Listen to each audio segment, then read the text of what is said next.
tempo, assim, enriquecer a universidade com essas questões. Então, eu vou falar sobre o papel do programa na formação ética e humanística dos alunos, mas de uma maneira bem leve, assim, mostrando como é que o nosso programa funciona. Então, inicialmente, eu queria mostrar para vocês, eu até guardei, esses são os slides da aula que eu tive na Unisc em 2016, quando se começou a discussão sobre o debate sobre organizar um programa de doação. E aí, naquela ocasião, o professor Manuel também me convidou para ir lá conversar, para falar sobre o nosso programa de doação, para motivar os alunos que já estavam com essa ideia de organizar, então, um programa de doação de corpos na Unisc. E, então, nessa ocasião, a gente discutiu mais sobre por que utilizar corpos, por que eles seriam importantes, e mostrar como é que funciona o programa de doação. E aí, a conclusão lá, que foi isso que eu mostrei, que realmente o uso de corpos, ele melhora muito a qualidade do ensino. E acho que os alunos que estão cursando agora, ou que cursaram nesse período aí nos últimos anos a Unisc, devem ter percebido isso, né?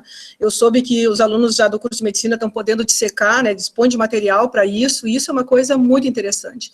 Então, nós discutimos esse tema lá em 2016, eu estive lá em outubro, e o programa de doação da Unisc foi criado em novembro de 2017. E aí, eu pedi para o professor Fernando, né, que nos passou os resultados do programa até agora. E nesse período, a Unisc recebeu 22 corpos e tem 36 pessoas cadastradas, né, em vida para doação de corpo.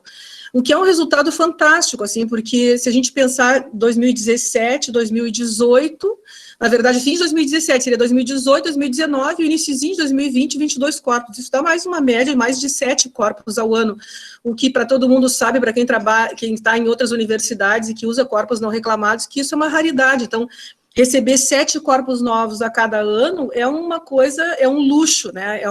É um privilégio, assim, e isso certamente vai crescer mais. Então, para a gente poder, e é isso que eu quero falar sobre a importância do programa de doação e a amplitude que isso tem, que não se restringe apenas à captação de corpos, eu quis mostrar, assim, qual é o panorama no Brasil, assim, em relação a isso. Então, a gente acha assim, a Unisc montou um programa lá, mas hoje nós temos 336 escolas médicas no Brasil e somente 31 escolas têm programas de doação, de 336. Então, realmente, é um privilégio, assim, estudar numa universidade que organizou um programa de doação e que consegue uma captação de corpos que seja adequada. Então, claro que não por coincidência, se vocês olharem no mapa à direita de vocês, ali a gente pode ver, ó, que no Rio Grande do Sul, nós temos 7 programas de doação, mas eu vou mostrar para vocês, nós começamos cedo aqui. Em Minas Gerais foi onde foi montado o primeiro programa no Brasil, em 1998, que era um programa só de captação de corpos. Lá eles têm 5 programas, depois 3 em São Paulo, 2 no Rio, e o restante lá, um programa em cada um dos estados, que a gente consegue ver aqui onde tem esses números em 1, e a gente vê que boa parte do país não tem programas de doação, né, ainda organizados. E aí, se a gente olhar isso aqui ao longo do tempo, a gente vai observar, ó, aqui, que aqui em 1998, foi a primeira universidade, eu até tive a oportunidade de conhecer o professor que montou esse programa, ele era coordenador do curso de medicina, e como não tinha corpos lá, eles montaram uma captação de corpos, que era Vida Após a Vida, o nome do programa deles, para captar corpos, e que começou a funcionar lá, antes até da própria legislação organizar isso aqui no Brasil. Vocês me desculpem, vocês vão ver que tem algumas coisas escritas em inglês que eu esqueci de traduzir, isso é um tema interessante, assim, e olha que nós estamos em 2010, e praticamente o nosso, se vocês observarem, vai ser um marco. A partir daí, muitas universidades começaram a desenvolver programas de doação, aqui estão os 31 lá, esse aqui é a Unisc, ó, 2017, quando ela montou o programa. E se vocês observarem, ó, aqui é 2015, então nos últimos 5 anos é que a gente vai ter a maior parte dos programas aqui, quando realmente todo mundo se deu conta da carência de corpos e de que os programas de doação, eles realmente funcionam. Então, eu estava falando isso para vocês que eu botei em inglês, é porque eu participei, eu fui convidada a participar de uma mesa sobre desafios para a implantação de programas de doação de corpos no mundo, e aí eles convidaram uma pessoa de cada país, e eu fui falar sobre o Brasil e apresentar, por isso eu tenho esses dados que eu levantei no final do ano passado, quando eu tive a oportunidade de lá apresentar a nossa experiência com o programa de doação. Bom, então, nós começamos em 2008, o nosso programa. Então, claro, nós temos 12 anos de programa e a gente recebeu nesse período 128 corpos, né? E temos hoje, esse dado aqui do final de 2019, desculpe, 867 pessoas. Então, atualmente, nós temos mais de 900 pessoas cadastradas no nosso programa. Mas vejam que são 12 anos que nós estamos trabalhando e que isso começou igual ao Unisc, ó, bem pequenininho, assim. 2008, nós tivemos poucos cadastramentos, recebemos apenas 2 corpos no ano de 2008, depois 6, depois 11, e os cadastramentos, os corpos sobem bem na relação, vocês podem observar os 2 gráficos com a questão dos cadastramentos. Mas aqui nós erramos a estratégia lá na campanha, quando a gente começou, achando que o nosso público-alvo seriam pessoas que poderiam doar os órgãos e aí também doar corpo. Ou então, nós começamos a divulgar na área médica, para as pessoas divulgarem para os pacientes, assim, um total desconhecimento que a gente tinha nesse momento sobre o público-alvo para a gente fazer esses programas de doação. E aí, então, ó, em 2009 isso mudou. Eu fui num congresso internacional que teve em São Paulo, e que tinha um professor falando lá, que é o professor Arthur Daly, que é o do livro esse que a gente usa de anatomia, Moore e Daly, né? O professor Arthur Daly, ele é vivo ainda, ele criou um programa de doação lá em Nashville, e aí ele falou que quando ele começou a fazer, ele ia nas igrejas, ele ia nas reuniões do Lions Club, dessas questões onde se reúne pessoas de mais idade, e que tem essa predisposição para ajudar as pessoas, né? E que esse era o nosso público-alvo. Bom, aí, quando a gente entendeu quem é que a gente tinha que trabalhar, isso foi mudando completamente, né, e mudou todo o perfil do nosso programa de doação. Bom, mas o que eu quero falar hoje para vocês, a gente vai mostrando as duas coisas ao mesmo tempo, que a gente tem que pensar o programa de doação não como uma pura, que é o que hoje a Unisc já tem, e que algumas universidades têm, não como uma pura captação de corpos, né? O programa de doação, ele vai muito além disso, né? À medida que ele promove essa aquisição de maior número de corpos, na verdade, de mais material para as aulas, ele, na verdade, enriquece o ensino e oferece outras possibilidades, né? Tanto na área do ensino, da pesquisa e da extensão. Hoje, o nosso programa, ele trabalha em todas essas áreas, assim. Então, no ensino, não só o preparo do material, a quantidade de material que a gente tem para as aulas práticas, mas a gente criou cursos, né, como a oficina de dissecação, que é um curso que a gente oferece todo ano, e que a gente produz material que são utilizados nas aulas práticas para os cursos que não dissecam, mas também se produziu peças de tão boa qualidade que a gente começou a realizar uma exposição chamada Museu de Anatomia. E a partir do que a gente produz no Museu de Anatomia, do que a gente faz lá e na oficina e tudo mais, a partir daí nós tivemos várias publicações de artigos científicos em revistas importantes no exterior, publicação de capítulo em livro, apresentação de vários trabalhos em congresso. Então, a gente consegue atuar em várias áreas a partir dessa aquisição de corpos, né? E uma outra coisa que a gente começou a fazer foi a cerimônia em homenagem aos doadores de corpos. Então, o nosso programa começou em 2008 e em 2010 a gente fez a primeira cerimônia em homenagem aos doadores de corpos, né? Então, a gente convida as famílias para ir lá e os alunos prestam homenagem a essas famílias. Mas, como eu estava falando para vocês, né, não é só a questão do ensino, da pesquisa, da extensão. Existe uma outra coisa dentro do programa, e que hoje é uma coisa que eu tenho trabalhado muito, assim, para a gente fazer uma reflexão maior sobre isso, que é o que a gente chama de currículo oculto, né, que a gente aprende na faculdade e a gente conhece o currículo que todo mundo sabe qual é. Quais são as disciplinas que eu vou fazer, qual é a carga horária, qual é o conteúdo, lá, plano de ensino da disciplina. O currículo oculto é tudo aquilo que passa nas entrelinhas, assim, que não está escrito no plano de ensino da disciplina, mas que a gente aprende durante as disciplinas e durante o curso. E a gente vai ver que a anatomia é um campo fértil para esse currículo oculto, porque várias coisas são subliminares, né? Elas passam nas entrelinhas. No exemplo que o professor dá, na questão do gesto altruísta do doador, né? Altruísmo é doar sem esperar nada em troca. Então, a pessoa que doa o corpo, ela opta estar ali espontaneamente, né? Ela quis dar o corpo para que ele fosse utilizado para o ensino, acreditando numa formação melhor dos profissionais, mas ele não vai receber nada em troca, nem ele, nem a família. Então, a anatomia, ela fornece esse campo para essas outras ações que a gente diria que perpassa, assim, nessas entrelinhas, assim, né? E que contribui muito para a formação humanística dos alunos. Então, o que seria essa formação humanística, né? Seriam aqueles atributos que são necessários para a formação de um profissional da área da saúde, não só médicos, para todos aqueles que vão trabalhar com os pacientes, que são atributos fundamentais da formação humanística, que é a compaixão, o cuidado e a empatia, né? Então, empatia é aquilo da gente poder se colocar no lugar do outro, né, para perceber como é estar na outra posição, né, na posição do paciente ou na posição do doador, né. Bom, então, o programa de doação, ele tem esses dois aspectos, tudo que a gente falou técnico e toda essa questão outra humanística, né, da formação dos alunos, de todos os profissionais da área da saúde, né, que estão no período de formação.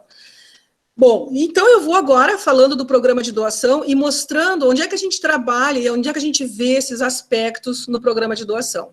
Bom, mas o que seria, então, um programa de doação? Basicamente, o elemento principal de um programa é a campanha para informar a população sobre a possibilidade de doar o próprio corpo em vida. Porque a maior parte da população brasileira, e aí nós não estamos falando só aqui no Rio Grande do Sul, no Brasil inteiro, as pessoas desconhecem essa possibilidade. E o que a gente faz, então, é informar as pessoas sobre essa possibilidade de doar o corpo em vida. Então, ela pode ser enterrada, pode ser cremada e pode doar o corpo se ela quiser. E as pessoas não sabem dessa possibilidade. Então, no nosso programa, a gente organiza todo ano e faz 1 ou 2 reportagens, geralmente no jornal, alguma coisa em televisão, rádio, falando sobre o programa de doação, esclarecendo a possibilidade da pessoa doar o corpo em vida. Vejam que isso é uma coisa completamente diferente daquilo que a gente trabalha quando faz doação do próprio doação de órgãos. Na doação de órgãos, a gente quer convencer as pessoas que elas têm que doar o seu corpo, falar com a família, avisar, tudo mais. O nosso doador, na verdade, a gente vai ver assim pelo perfil dele, é uma pessoa que doa, que morre ou de morte natural, ou de doença, mas no final da vida, né? Então, é um outro tipo de pessoa que não está sujeita à mesma condição. Então, as nossas campanhas, elas são de informação, de esclarecimento, e não de convencimento. Quem acha que isso é interessante, que essa possibilidade, ao invés de ser enterrado e cremado, que quer doar o corpo, ele vai se interessar e vai nos procurar. O diferente da doação de órgãos, que a gente tenta convencer as pessoas que elas têm que se conscientizar sobre essa possibilidade de doar os órgãos, né? A nossa é só uma campanha de informação e esclarecimento. Bom, eu ia mostrar um filmezinho aqui para vocês, mas eu não vou parar agora a apresentação, então depois no final eu posso mostrar. Nós temos uma reportagem muito interessante que saiu no Jornal da Bandeirantes, com uma família de pessoas cadastradas lá no programa, que eu achei muito interessante, porque a gente não conversou com as famílias antes, a emissora foi lá e nos pediu que queria conversar e tal. O nosso técnico entrou em contato com uma das famílias e perguntou se eles se importavam, que a repórter fosse lá para fazer, e aí a família aceitou, e tinham várias pessoas da mesma família como doadores, e aí foi muito interessante, eu mesma fiquei muito surpresa assistindo, porque as pessoas, elas falam a mesma coisa que a gente, assim, ou seja, elas têm o mesmo pensamento sobre a questão da doação, né, de corpos. Então, se der tempo no finalzinho, eu termino a apresentação e mostro para vocês essa reportagem, que ela dura, acho que menos de 2 minutos, mas é muito interessante, assim, a gente ouvir as pessoas que se cadastram e que doam o corpo, o que elas pensam sobre isso, né, para a gente entender que realmente isso é uma questão de opção, né, que a pessoa doa porque ela quer poder ajudar o seu próximo, né, porque ela quer ser útil mesmo depois da morte. Isso é uma coisa um pouco diferente, assim. Bom, e no nosso programa, os estudantes, eles trabalham lá na organização do programa de doação, na campanha, ajudando a fazer as reportagens, redigindo o texto, distribuindo os folders do programa, explicando o programa de doação quando tem eventos dentro da universidade, e trabalham diretamente no processo mesmo de doação. Então, a gente tem o nosso técnico lá que recebe as ligações e tudo mais, mas o e-mail quem tem somos nós, o e-mail do programa de doação. E os alunos que estão ligados ao programa é que vão responder esses e-mails de pessoas que têm dúvidas sobre o processo de doação, documentação. Eles registram os dados dos novos doadores, de quem se cadastra, né? A gente criou um software há alguns anos, lá onde a gente tem todas as informações sobre os doadores, então eles que passam esses dados para esse programa, e depois eles que nos ajudam a fazer as análises dos dados para a gente poder tornar isso informação para pesquisa. Bom, e aí, então, hoje tudo funciona interligado, que a gente chama assim de programa de extensão e anatomia. É o programa de doação de corpos que gera todas as outras atividades que estão ligadas e dependem especificamente do programa de doação. E aí, cada ano, o aluno que entra lá como bolsista ou como voluntário que trabalha conosco, ele trabalha em todo esse ciclo, né? Trabalha no programa, na oficina, no museu e na organização também da cerimônia. Então, eu quero que vocês vejam, assim, que a gente pensar só em utilizar corpos para o ensino da anatomia é muito legal, mas é pensar pequeno. E é isso que eu quero que vocês pensem, assim, que a gente pode utilizar o corpo para outros aprendizados, além daquele do conhecimento da anatomia, que ele é fundamental para isso, mas que a gente pode gerar, produzir coisas e aprender outras coisas a partir daí. Então, por exemplo, a oficina de dissecação é um curso de extensão que a gente faz todo ano no segundo semestre, que dura 40 horas, e que tem em torno de 30 vagas, e que a gente oferece lá para os alunos da universidade que já concluíram a disciplina de anatomia. E aí, nesse curso, eles podem aprofundar os conhecimentos de anatomia, mas eles vão aprender a trabalhar em equipe, desenvolver algumas habilidades cirúrgicas, e também eles produzem peças de alta qualidade, peças essas que são utilizadas nas aulas práticas, mas que também vão ser depois utilizadas na nossa exposição no Museu de Anatomia, e que justamente aconteceu e foi criado em decorrência dessa qualidade do material que era produzido pelos alunos. E mais uma outra coisa que a gente faz muito legal durante a oficina de dissecação, e só porque a gente tem cadáveres que a gente pode fazer isso, né? A gente convida alguns professores durante o curso para irem lá fazerem uma demonstração de uma técnica cirúrgica. Então, eles fazem uma revisão, assim, de 15, 20 minutos a respeito da anatomia da área onde eles vão abordar, e depois eles vão lá e demonstram a técnica cirúrgica.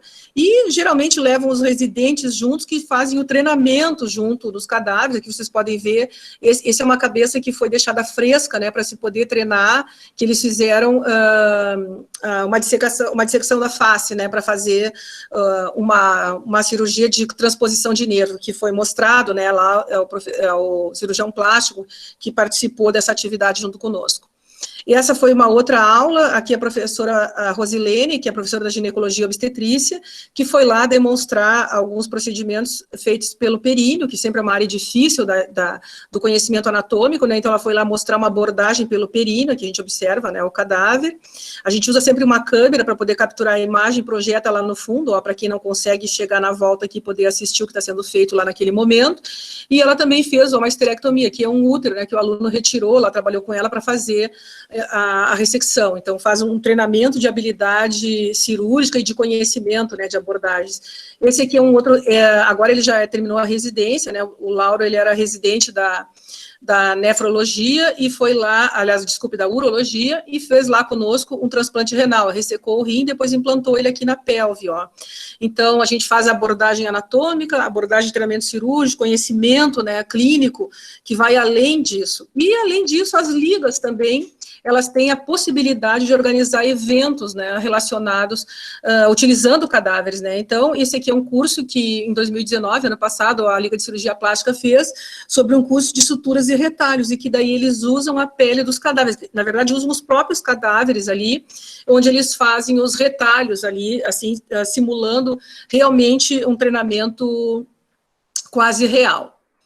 Bom, mas agora a gente entrando naquele outro aspecto que eu falei para vocês, mas não é só isso que a gente aprende na oficina.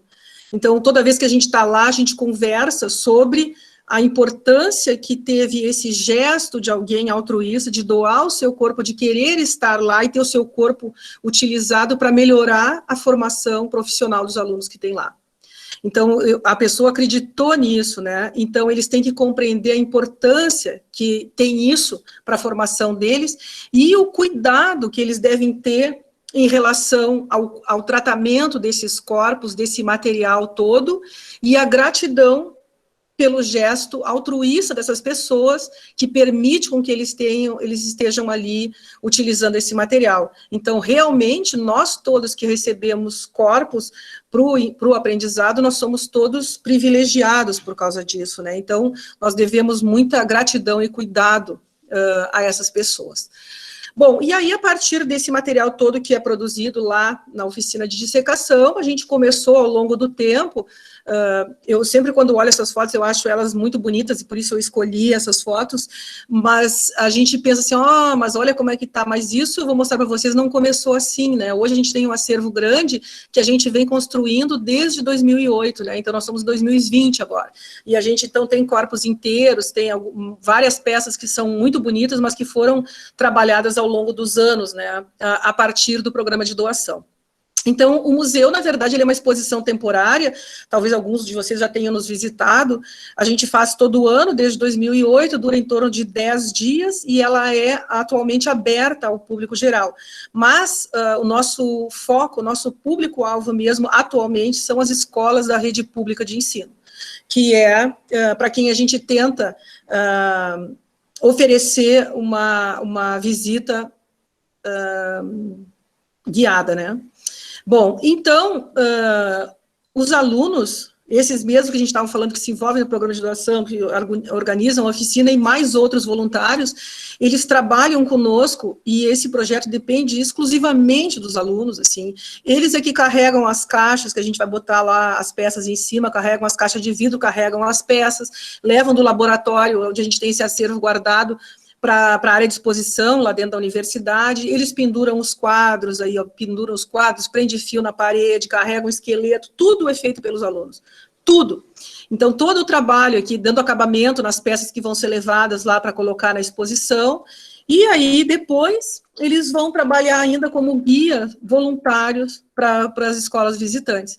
Então, a gente vê, assim, o orgulho que eles têm lá mostrando as peças, que muitas delas eles colaboraram para fazer, e principalmente, eu acho que a satisfação que a gente vê nos alunos, que é a surpresa que eles têm no quanto eles já adquiriram de conhecimento e da possibilidade que eles têm de compartilhar esse conhecimento com a comunidade.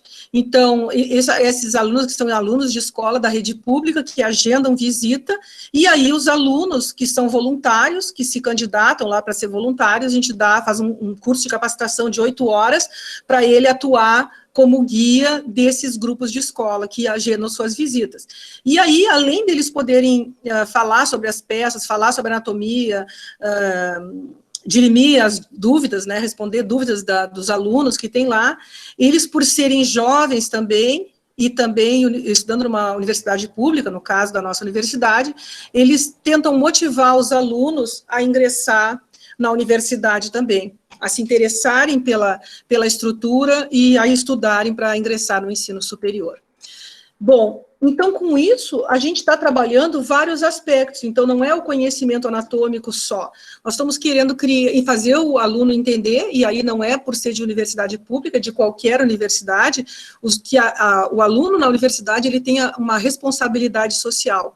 Quem tem programa de doação, então, nem se fala, porque as pessoas estão dando seus corpos de forma voluntária, de graça para a universidade, estão fornecendo material, então nós temos o compromisso de devolver isso para a comunidade, e aí a gente faz isso na forma de educação e arte.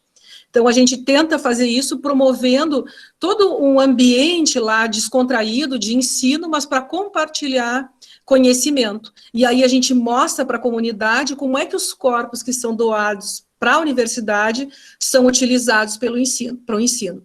Então, ao longo dos anos, a gente tem tentado aperfeiçoar isso cada vez mais. Então, o ano passado, nós já conseguimos incluir visita guiada para cegos, estamos aprendendo ainda, né, organizando isso. Foi uma experiência muito interessante para todos nós. Já há 2 anos a gente faz a visita guiada para surdos, né? A gente usa o curso de fonoaudiologia que tem lá, e mesmo alguns alunos que são fluentes em Libras, e que trabalham, então, guiando os alunos nessas visitas para surdos. E ainda a gente recebe de escolas especiais também lá, para serem guiadas para fazer a visita no museu.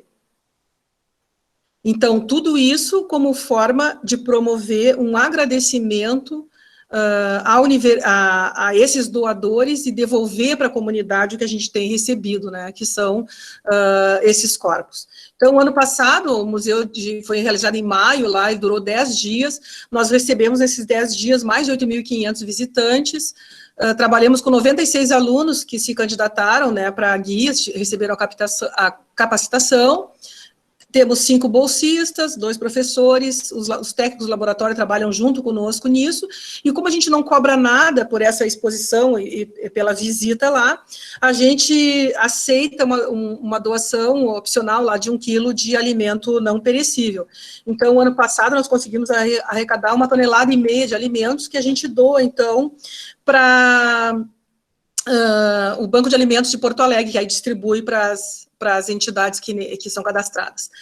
Bom, então, o que eu estava mostrando para vocês, eu quero que vocês olhem, essa aqui foi a nossa primeira edição, olhem bem onde foi feito. Nós fizemos isso dentro do laboratório, olhem o piso como ele era lindo e maravilhoso, a gente fazia uma divisão dentro com suportes que a universidade ia descartar, que é de pendurar pôster em evento, né, e como eles não paravam direito de pé, eles iam botar fora, daí nós encostamos lá nos pilares e conseguimos fazer como se fosse um caminho, né, para o visitante seguir.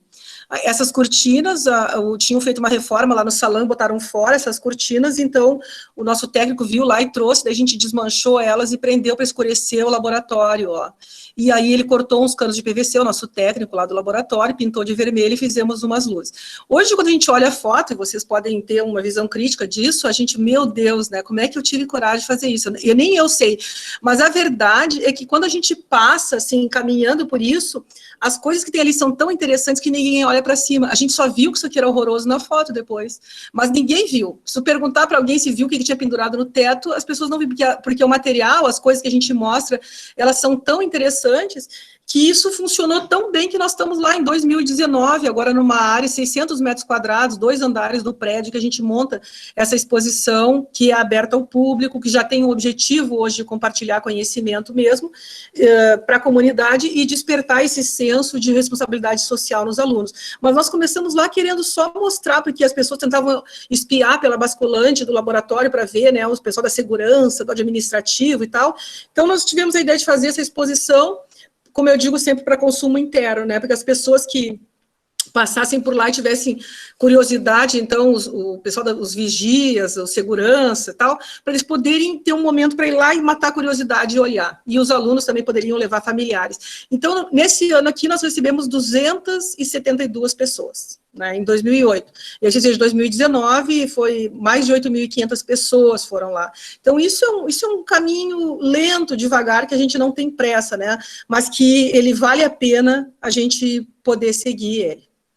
Bom, e aí a terceira atividade ligada ao programa de doação, e que eu julgo, assim, uma das mais importantes, assim, para o sucesso do programa, é essa cerimônia em homenagem aos doadores de corpos. Então, nós realizamos a primeira cerimônia em 2010, vocês estão vendo que aqui, essa área aqui é a capela da universidade, ela tem uma capela ecumênica lá, pequena, e aqui estão os familiares, né, então essa cerimônia, desde o início, ela foi organizada pelos alunos do primeiro ano, que é os alunos que estão cursando anatomia, medicina, farmácia, biomedicina, nutrição, fono, todos os alunos que quiserem, né, eles montam uma comissão, eu só ajudo a organizar isso, mas eles é que realizam e montam essa cerimônia toda que acontece, e aí eu tenho todos os cadastros, daí isso é a gente que faz lá, porque os cadastros são sigilosos, né, então a gente manda convite para todas as famílias, de todos os corpos que a gente recebeu no ano,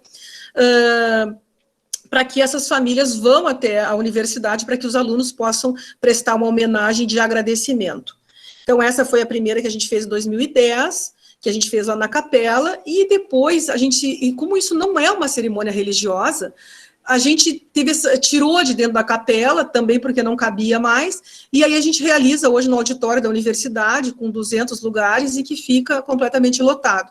E aí, então, a gente convida as famílias dos doadores do ano, que doaram o corpo, mas as famílias dos anos anteriores, como eles não têm cemitério, eles não têm nenhum outro vínculo fora, né, com a pessoa que faleceu, eles pedem que a gente avise. Então, a gente, na verdade, manda todos os anos convites para todos os 128 que a gente tem cadastrado lá, a gente manda convites para essas famílias que querem comparecer lá no evento, que é uma forma deles prestarem homenagem aos seus familiares. Então, essa é uma cerimônia muito, muito legal, as pessoas, os familiares vão, todos eles, a gente sempre fica na angústia, né, será que vai vir, será que não vai vir, cada ano vem mais, e eles vêm todos, né, isso é muito interessante, porque a gente vai ver, então, que é uma oportunidade que o estudante pode ter contato com a própria família, e mesmo os professores, a universidade toda, né, a gente sempre chama a reitora lá para fazer uma fala em nome da universidade, agradecer, a gente agradece em nome do programa, e depois os alunos tomam conta da cerimônia, eles fazem todos os agradecimentos e homenagens que eles acham justos, mas isso não é uma cerimônia religiosa, né. Então, eles podem agradecer para as famílias esse gesto, e também é um momento de compartilhar sentimentos, né? Eles cantam, tocam, fazem a leitura lá dos discursos que eles escrevem e vão lá pessoalmente entregar flores para todas essas famílias. Esse é um momento, assim, de muito sentimento, assim, é um momento muito especial para todos, assim, os alunos participam, assim, voluntariamente todo ano, então, e eu me surpreendo sempre, né, porque sempre tem, assim, uma disputa quase para quem é que vai carregar a vela, levar a flor, entregar para a família, então, porque isso é uma coisa muito bacana, assim, muito afetiva e muito bacana. Então, esse é um momento dos alunos de demonstrarem gratidão, de mostrarem compaixão por essas famílias, né, e de agradecerem elas por terem concordado com o gesto dos seus familiares. Bom, e o terceiro aspecto que a gente aborda nessa cerimônia, que eu acho muito interessante, assim, que é a empatia. Eu adoro essa foto, assim, porque mostra uma coisa do afeto, assim, né? Mas a empatia é a capacidade da gente se colocar no lugar do outro, e esse momento é um momento especial de reflexão, assim. Porque eu sempre pergunto, assim, acho que cada um de nós tem que refletir, mesmo quem está ouvindo agora, e pensar, quem de nós, né, seria capaz de doar o seu corpo para a ciência? Né? Então, a gente se coloca no lugar da pessoa que toma essa decisão, que resolve doar o corpo, e da família que aceitou aquela decisão da pessoa, porque a pessoa já morreu, ele poderia ir lá e contrariar aquilo, mas ele não, vai lá, respeita a doação, avisa para a gente do falecimento, porque se eles não avisarem a gente não fica sabendo, então, quer dizer, a família concorda com a decisão da pessoa que doa, e a gente se colocar nesse lugar é uma coisa difícil. Mas, claro que um dos motivos pelo qual é difícil para nós é porque a gente pensa na morte depois dos 60 anos, é o que tem mostrado os trabalhos todos, né? Então, claro, eventualmente algumas pessoas antes conseguem refletir e se desprender do corpo, né? Assim eu vou doar o meu corpo. Mas isso é uma coisa que a gente pensa lá quando a gente começa a elaborar uma ideia melhor sobre a morte, né? E aí a gente consegue, então, tomar essa decisão sobre doar o corpo. Mas esse é um momento de exercitar, né? Um exercício de empatia que a gente pode fazer nesse momento. Bom, e como eu falei para vocês, tudo que a gente faz, ele tem essa questão humanística, mas tem muita questão técnica e do conhecimento, né? Então, todas essas impressões, elas não são impressões, né? Isso é um trabalho científico, é um trabalho que nós publicamos numa revista, no Anatomic Science Education, agora em 2019, que essa revista, ela é QualiSCAPS A1, né? É uma revista de fator de impacto importante, assim. E nós publicamos justamente sobre isso, né? Para ver como é que a cerimônia impacta sobre os alunos, né? Se isso é só uma impressão da gente ou se isso realmente causa algum impacto nos alunos. E aí a gente aplicou questionários para alunos no primeiro ano e essa mesma turma a gente aplicou no segundo ano, no terceiro ano. Então, no final do primeiro ano, depois da cerimônia, no final do segundo ano, no final do terceiro ano. E a gente perguntou coisas, assim, várias coisas, desde da dissecação, se achou importante, não achou, se trouxe alguma reflexão sobre a morte, e sobre a atitude da pessoa em relação aos doadores, aos corpos, isso mudou, sabendo que a doação é voluntária, e aí o que a gente vê é que existe uma diferença, que vocês vão ver em azul, ó, é quem foi à cerimônia, e em laranjinha é quem não foi à cerimônia. Então, esses dados, eles mostram uma diferença que é estatisticamente significante em relação ao impacto da cerimônia na formação ética desses alunos, que os alunos que foram à cerimônia, eles têm um impacto maior sobre a formação humanística e sobre a formação ética, né? Então, tanto na facilidade para refletir sobre a morte, como a atitude em relação aos doadores, ao comprometimento com os estudos, que ele se torna maior, né? Depois, não só da questão do processo de doação, mas também quando ele vai à cerimônia. E também, o que é mais importante para nós, esse impacto na formação ética dos alunos. Então, essa foi a conclusão que a gente chegou, que isso realmente impacta sobre o comprometimento com os estudos, e na facilidade ou na possibilidade de refletir mais sobre a morte e na empatia, né, nessa coisa de se colocar no lugar das pessoas, né. Então, a gente concluiu isso, de que a cerimônia, ela realmente tem um efeito da formação ética e humanística, né, dos alunos, e que isso é interessante, né, é que a gente testou nesses 3 anos na mesma turma, justamente para ver se isso se mantinha, ou se isso ia se perdendo ao longo do tempo, e a gente vê que essas modificações, elas parecem realmente se tratar de um crescimento pessoal, que a gente tem com aquele momento de reflexão e toda aquela situação, envolvimento com essa questão dos doadores, parece que ela realmente promove um crescimento na experiência pessoal. Então, já finalizando aqui agora, o que eu queria deixar para vocês, essa ideia, assim, de que ter cadáveres para estudar, ter um programa de doação que permita que a gente tenha, ele vai nos promover uma melhor qualidade de ensino, treinamento cirúrgico, formação em diversas áreas, ele vai nos promover uma qualificação técnica muito melhor. Mas, através lá do que a gente falou das entrelinhas, né, do nosso curso, de tudo que a gente aprende com isso, vendo o cadáver como nosso primeiro paciente, e todas essas outras questões que envolvem a consciência sobre a doação, que isso pode promover realmente uma mudança nessa questão, uma influência sobre essa formação, vamos dizer assim, humanística e ética. Então, promovendo trabalhando, vamos dizer assim, esses atributos que são tão importantes para a formação humanística de quem trabalha com a área da saúde, que são a compaixão, o cuidado e a empatia. E aí o que a gente viu nesse trabalho também, em alguns outros trabalhos de outros autores, é que isso impacta na relação com os pacientes. Então, toda essa formação humanística, ele vai interferir depois lá, vai qualificar a relação do profissional da área da saúde com seus pacientes. E isso é o que nos traz maior impacto. Então, eu agora vou mostrar para vocês um filme curtinho, tem menos de 2 minutos, que é feito pelos alunos que trabalham nesse projeto e que mostra justamente todas essas etapas, né, de que eu mostrei para vocês aqui, e no finalzinho um pedacinho da cerimônia para vocês observarem como é que a gente trabalha com isso.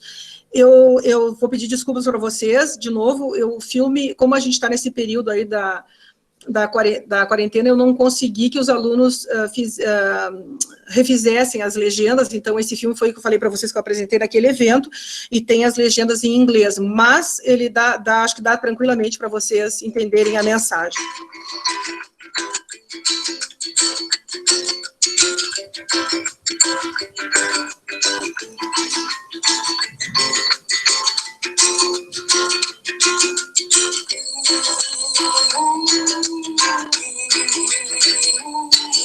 Vocês estão ouvindo a música?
Me mostre um caminho agora, um jeito de estar sem você.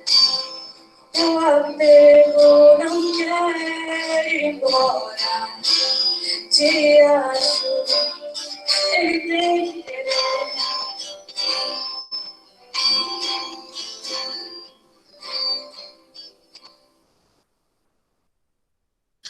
Bom, então era isso, pessoal. Eu sempre tento, com a minha fala, convencer as pessoas de que o programa de doação de corpos é uma coisa bacana, que ele funciona, que ele tem, igual o Bombril, tem 1001 utilidades, né? Ele tem 1000 benefícios, assim, que a gente pode ter, desde a questão da formação, como eu falei para vocês, ética e humanística, mas muito da questão técnica também, do aprendizado, do conhecimento.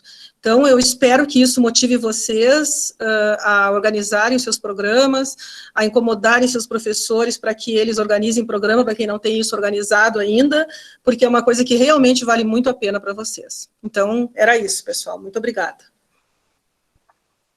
Muito obrigada, Andréia, pela fala. Eu passo agora a palavra ao Teobaldo,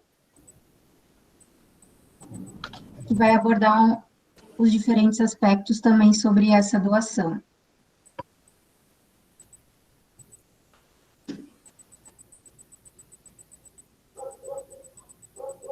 Boa noite.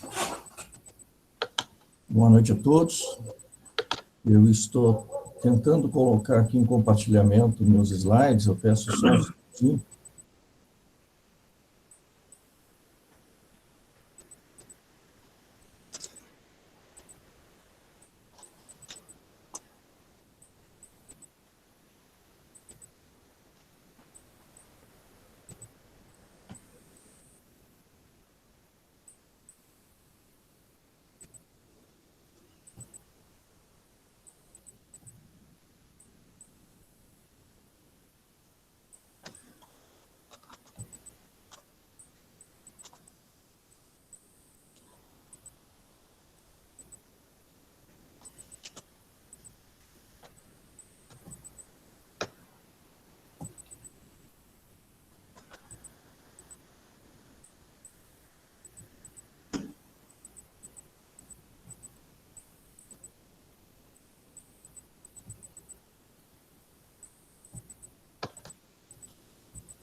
Aparece os meus slides?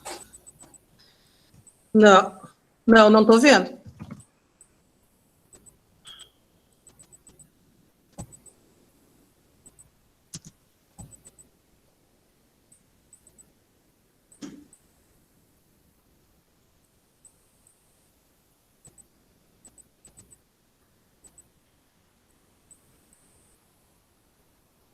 Tu conseguiu, apertando ali no apresentar agora, que aparece embaixo ali, se tu clicar ali no apresentar agora, que ele vai compartilhar ali na tela.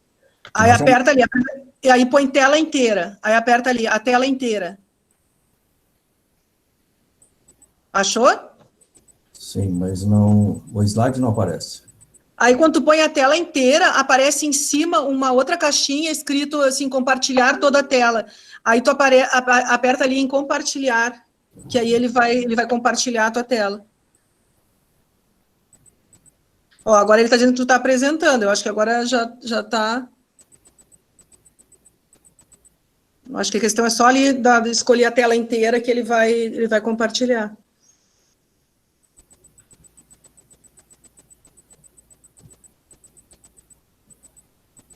Se tu preferires, Teobaldo... olha, agora vai dar. Vai dar. Aparecendo? Começou a girar aqui e aparecer, e não apareceu.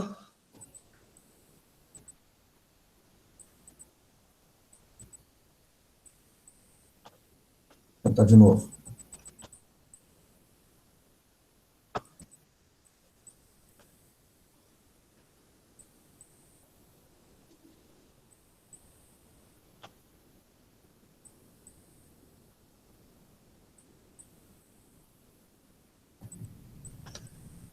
Não. Se tu quiseres, tu pode mandar também. Ó, parece que ele vai, agora vai dar. Não, ele fez que aí não foi de novo. Foi. Ó, ela disse que já estava compartilhado, que era só abrir os slides. Tu tá com a apresentação aberta? A sua tela está compartilhada, agora é só clicar nos slides que daí vai aparecer para nós. Agora? Isso. Uhum. Agora tá certo. Aí, se quiser deixar em tela cheia, mas assim também dá para ler. Ok? Sim, certinho agora. Muito bem, então agora boa noite, perdoem o atrapalho do início. Quero agradecer a oportunidade de voltar ao tema, a Liga de Neurologia, a Liga de Anatomia Clínica. Agradecer ao professor Manuel Nasser, que já em outras oportunidades, com quem nós já tratamos do tema, do assunto. Em 2016, já abordamos esse tema no sentido de, então, na época, iniciar os trabalhos de construção do programa de doação de corpos da Unisc. Agradecer a Laura Laís pelo apoio e saudar a professora Andréa, com quem, mais uma vez, eu encontro neste momento. Né? A minha fala, ela vem mais no sentido de um diálogo entre o direito, a legislação e a doação de órgãos e tecidos de forma específica. Né? E, no final, uma pequena abordagem da questão ética do trabalho com os corpos, no sentido de, bom, quais são as cautelas que nós, seres humanos, que somos e falhos, porque somos humanos, né, nós precisamos ter nesta atividade que sempre gera muita curiosidade de todos nós, que é o trabalho com o corpo humano. Né. Eu gostaria de iniciar tratando de forma bem rápida de um elemento que é como se constituem as leis no Brasil. E essa introdução vem no sentido de nós entendermos o porquê de uma dificuldade de construção que nós ainda temos para uma estabilização da legislação que trata da doação de órgãos e tecidos no Brasil. As leis são formadas, de novo, por seres humanos, e seres humanos que sofrem pressão. Tá? A competência de criação da legislação no Brasil, ela é do Poder Legislativo, com iniciativas do Poder Executivo por vezes, mas a competência de aprovar uma lei é do Poder Legislativo. Âmbito municipal, estadual, federal, no âmbito federal, então, Congresso Nacional, dividido em Câmara de Deputados e Senado Federal, existe uma competência específica para a criação de leis. Essa competência é a Constituição que nos dá. Congresso Nacional, então, Câmara de Deputados e Senado Federal, é formado por uma representação de todos os estados brasileiros, de todas as camadas sociais, profissionais, ideológicas e religiosas. E a formação de uma lei passa por um embate e por um debate que faz com que o legislador, ele, por vezes, não consiga encontrar uma posição definida como a melhor. Se costuma dizer, eu tive a oportunidade de participar de um seminário nesse sentido, que o legislador brasileiro, ele tem por uma base na criação e na aprovação, na modificação, ou mesmo na extinção de leis, tem por base o momento, tem por base algum fato que aconteceu. Ora, na medida em que nós trabalhamos para criar ou modificar uma legislação com base em um fato que aconteceu ontem, nós não estamos olhando por amanhã. A legislação que nós estamos criando não pensa no amanhã, pensa no ontem. E, fatalmente, essa legislação será objeto de modificações. que se ela não pensa no amanhã, ela não está adequada a um andar das nossas vidas. Por isso, que nós estamos diante, então, da legislação que trata de doação de órgãos e tecidos, estamos navegando em tempos. Que tempos são esses? E vamos retroagir ao marco histórico que tratou dessa legislação, que é a Constituição da República Brasileira. O artigo 199 da Constituição diz que a assistência à saúde é livre e a iniciativa privada. Em seu parágrafo 4º, diz o seguinte: a lei disporá sobre as condições e os requisitos que facilitem a remoção de órgãos, tecidos e substâncias humanas para fins de transplante, pesquisa e tratamento, bem como a coleta, processamento e transfusão de sangue e seus derivados, vírgula, sendo vedado todo tipo de comercialização. E aqui nós começamos, então, a tratar da legislação. A Constituição estabelece 4 marcos específicos nesse ponto. Primeiro, que existe a possibilidade, existe a previsão constitucional de doação de órgãos e tecidos. Segundo, que esta previsão de possibilidade precisa ser regulamentada. Deve ser regulamentada por lei federal. Para o quê? Para regulamentar o que o parágrafo, há pouco, que eu li para vocês, definiu como facilitação. A legislação federal foi criada para facilitar a possibilidade de doações, e não simplesmente para regulamentar. Que a finalidade dos transplantes, ou da doação, é para transplantes, tratamentos e pesquisa. E, fundamentalmente, que é vedada a comercialização. Ou seja, nós temos um marco legal constitucional, a Lei Maior Brasileira, que estabelece essas regras e, principalmente, que não se pode comercializar órgãos no Brasil. Em seguida, eu volto a isso. Bom, foram criadas 2 leis, agora uma terceira que modificou a segunda, e nós temos um projeto em andamento, já aprovado no Senado Federal, que poderá nos trazer um novo marco nesse sentido. A Lei 9.434, de 1997, que é hoje a que vigora no Brasil, ela regulamenta a remoção de órgãos e tecidos para fins de transplante e tratamento. Regulamenta o artigo 199 da Constituição. E vai mais, além de regulamentar as possibilidades, formas e requisitos, ela criminaliza a prática de atos contrários à doação de órgãos,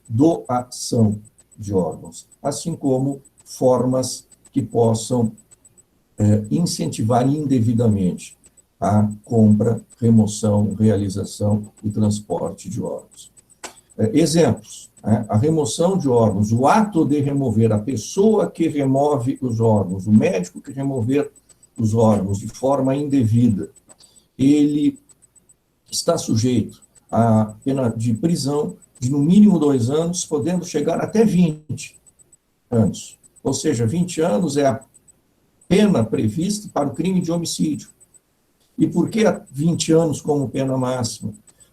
A pena de 20 anos se aplica quando a remoção causar o óbito da pessoa. Nós estamos tratando de uma remoção, então, de órgãos de pessoa viva. Comprar, vender, intermediar, facilitar ou oferir vantagens em função da compra e venda de órgãos, de 1 a 6 anos de prisão.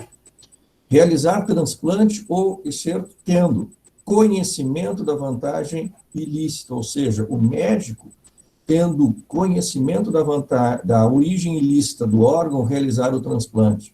Pena de 1 a 6 anos de prisão. O transportar, o guardar, o distribuir partes de corpos com conhecimento da origem ilícita, de 6 meses a 2 anos. Vejam que nós estamos tratando aqui da criminalização de atos contrários à ética prevista pela Constituição, no artigo 199, e pelo regramento, pela regulamentação da Lei 9.434, que é de 1997. No Brasil, não se comercializa e, consequentemente, nenhum ato possível pode ser, e aplicável à situação, pode ser realizado. Uma curiosidade, países que são os maiores receptores do comércio ilegal de órgãos, Estados Unidos, Inglaterra, Israel e Japão. Os países maiores fornecedores de órgãos de modo ilegal, Iraque, Índia, Egito, Peru, Turquia, Filipinas, Iugoslávia e até mesmo o Brasil. Mas os maiores fornecedores são países de uma população economicamente mais carente. Uma outra curiosidade, doadores de rins no Iraque recebem no entorno de $500. Este mesmo rim levado aos Estados Unidos ou à Inglaterra, ou à mesma África do Sul, que é um país rico, este rim que custou $500 a quem comprou, ele é vendido por $200 mil. Ou seja, o mercado ilegal de transporte de órgãos no mundo é milionário. E, por isso, uma dificuldade de regularização a nível mundial. Após a Constituição de 1988 estabelecer, então, a possibilidade de doação de órgãos, a primeira regulamentação se deu lá em 1992, ou seja, nós tivemos 4 anos da Constituição permitindo sem que nós tivéssemos uma legislação de forma específica que determinasse. E a Lei 8.489, então, de 1992, diz que a permissão para o aproveitamento para fins determinados no artigo 1º, que é o transplante dessa lei, efetivar-se-á mediante satisfação de seguintes condições, de 2 condições básicas. Inciso 1º, por desejo expresso do disponente manifestado em vida através de documento pessoal ou oficial. E talvez nós nos lembremos daquela autorização que se fazia registrar na carteira de motorista e na carteira de identidade, eu sou doador de órgãos. Era o documento necessário para fins de permitir a doação. Inciso 2º, na ausência do documento referido no inciso 1º, a retirada dos órgãos será procedida se não houver manifestação contrária por parte do cônjuge, ascendente ou descendente. Aqui nós já temos o primeiro impasse criado. Então, nos idos de novembro de 1992, a regra era, se houvesse a referência específica do doador para fins de doação de órgãos e tecidos para fins de transplantes, valia o seu desejo expresso e registrado. Na inexistência, atribuía-se, então, aos familiares a possibilidade de decidir, ou, melhor, atribuía-se a eles a decisão quanto à entrega ou não deste benefício àqueles que necessitavam. Em 1997, surge a Lei 9.434, que revoga a lei anterior e amplia as possibilidades. E aqui nós precisamos notar que esta ampliação, à primeira vista, gerou um grande benefício a todos os necessitados. Eu digo à primeira vista porque logo em seguida nós veremos que, a curto prazo de tempo, houve afetações que geraram uma modificação. A Lei 9.434 nos traz no artigo 4º a seguinte referência. Salvo manifestação de vontade em contrário, nos termos desta lei, presume-se autorizada a doação de órgãos, de tecidos, órgãos ou partes do corpo humano para finalidade de transplante ou terapêutica pós-mortem.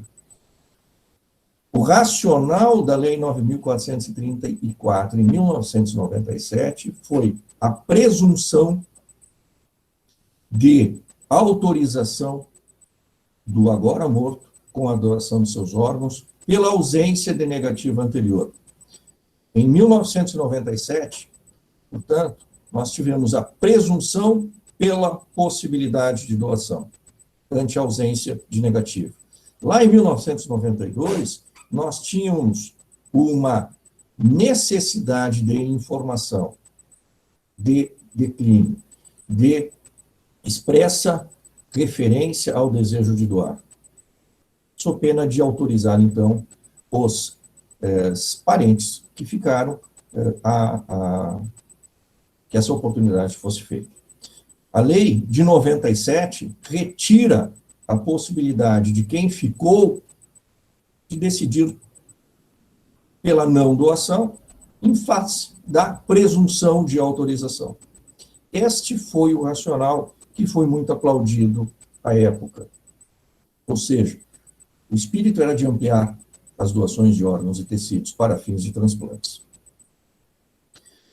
A doação presumida, no âmbito mundial, ela é encontrada na Áustria, na Bélgica, Chipre, Dinamarca, Espanha, Finlândia, França, Irlanda, Itália, Luxemburgo, Portugal, Suécia, Suíça, Reino Unido, ou seja, países tidos como e conhecidos como de primeira linha.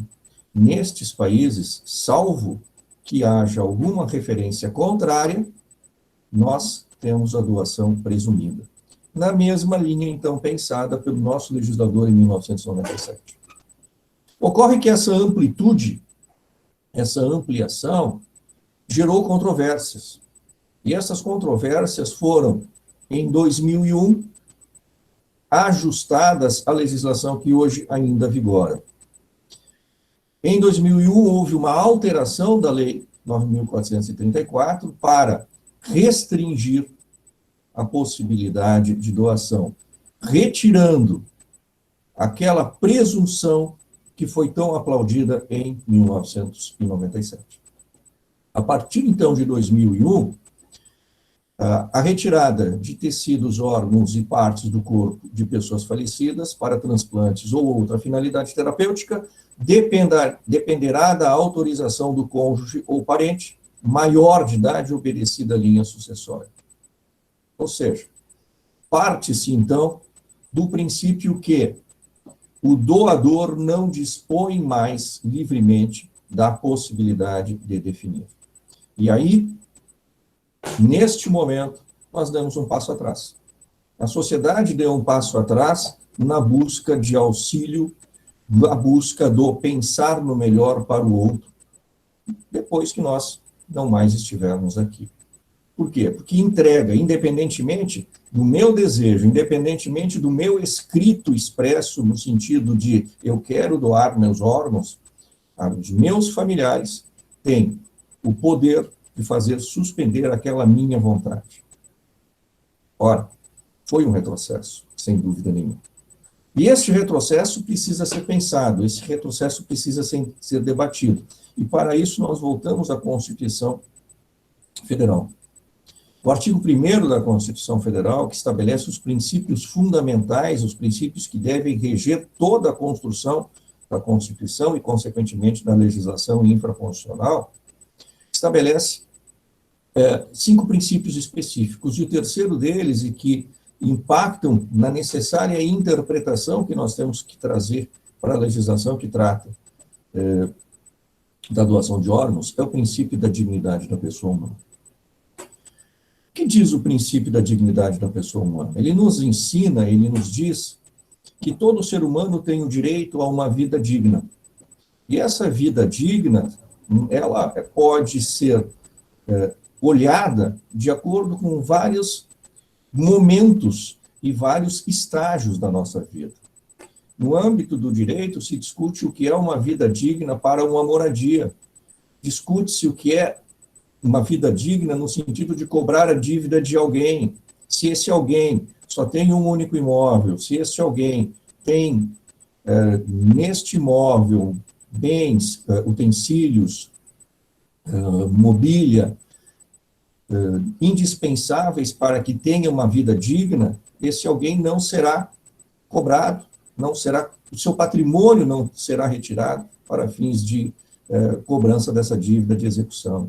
A dignidade da pessoa humana, ou o princípio fundamental constitucional da dignidade da pessoa humana, diz que todo ser humano tem o direito a ter uma vida digna. Vamos olhar para o que é vida digna no âmbito da saúde.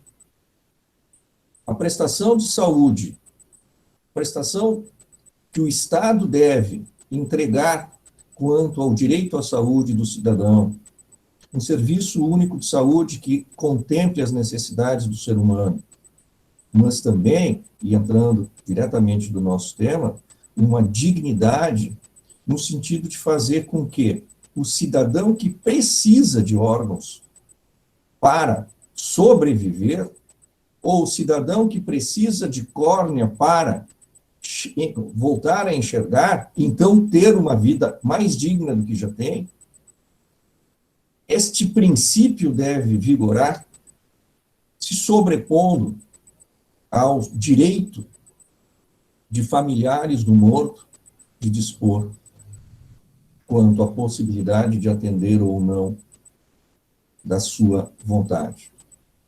O princípio da dignidade da pessoa humana, e aí eu busco a professora Tereza Rodrigues Vieira, nos leva a compreender que o bom senso deve presidir todas as ações. Não deve desconsiderar que a saúde de um indivíduo desesperado e que aguarda um transplante é muito mais importante que a manutenção de um cadáver intacto. Ora, a fala da professora Tereza aqui me parece que faz uma costura de como nós devemos interpretar uma legislação que hoje está posta. A vida digna deve se sobrepor a crenças religiosas que preferem com que o corpo do falecido permaneça intacto para um sepultamento ou para uma cremação. A dor de quem ficou, e este dilema ético da dor de quem fica em relação ao morto, não pode se sobrepor à dor daquele que pode ainda sobreviver ou pode viver melhor a partir do momento em que se entregue essa prestação de olhar para o outro como nós gostaríamos que o outro olhasse para nós. A doação de órgãos, ela deve se sobrepor ao pensamento de quem fica e de quem sente dor. Eu gosto muito desta fotografia que circulou já há algum tempo, e talvez muitos de vocês já conheçam, né, nas mídias sociais. Um milionário pretendeu enterrar o seu Bentley, que é um automóvel de altíssimo custo, inglês, e então foi perguntado o porquê estaria enterrando o Bentley junto quando ele falecesse. Ele queria ser enterrado dentro do automóvel dele, e ele disse, bom, as pessoas enterram coisas muito mais importantes, em outras palavras, obviamente, não estou traduzindo o que aparece, né? Mas, em outras palavras, e esse é o ponto principal, as pessoas enterram algo muito mais importante, muito mais caro do que um automóvel, quando enterram um corpo com condições de doação. Mas uma boa notícia, e eu extraí dados da Associação Brasileira de Transplantes de Órgãos, que no terceiro trimestre de 2019 houve melhora nas taxas de doação de transplantes. A taxa de notificação de potenciais doadores cresceu 4,2% em relação ao mesmo trimestre de 2018, e a taxa de doadores efetivos 4,1%. É uma grande notícia. E uma segunda, que me parece é uma boa notícia, é um projeto de lei, então já aprovado, como eu disse no início da minha fala, no Senado Federal, aprovado agora em março deste ano, passa a debates no âmbito da Câmara de Deputados. O autor é o Major Olímpio, do PSL, se não me falha a memória, e que ele retorna a figura, então, originária da Lei 9.434, lá de 97, para estabelecer a compulsoriedade na doação de órgãos e tecidos para fins terapêuticos de maiores de 16 anos. Anteriormente, nós tratávamos de 18, salvo expressamente registrar o seu não desejo, independentemente da vontade de familiares. Né? Ou seja, nós voltamos a um estágio e ampliando, inclusive, o leque de idade, no sentido de aproveitamento de órgãos também mais jovens. E torna, no mesmo projeto de lei, torna hediondo os crimes praticados com base no comércio, que é ilegal, então, de órgãos e tecidos. Tornar hediondo um crime significa estabelecer um rigor muito maior no cumprimento das penas. Tá? Esse projeto do senador Major Olímpio, ele passa, então, por votação agora no Congresso Nacional, e, evidentemente, voltaremos aos debates no entorno desse efeito compulsório. Me parece que seria um retorno a bons momentos e trazendo elementos maiores. Sem pretender invadir a área que foi extremamente bem abordada pela professora Andréia, a quem precisamos parabenizar, né, pelo projeto que desenvolve há 8 anos e que mostra o acerto de todo o trabalho desenvolvido, mas uma pequena referência à doação de corpos para estudo. Ela vem regrada desde 92, né, doação de corpos de cadáver não reclamado, e esse não reclamado sem identificação ou sem conhecimento da existência ou localização de interessados no corpo. Essa doação pode acontecer a partir do 31º dia após o óbito. O cadáver não reclamado, nós podemos chamar do cadáver do indigente. Né? Nós precisamos trabalhar com a ideia também que a Lei 9.434 de 97, aquela, então, que gerou a possibilidade de doação compulsória, à época, que se mantém em vigor, se ela permite a doação de órgãos pós-mortem, por que não doar o corpo para estudos?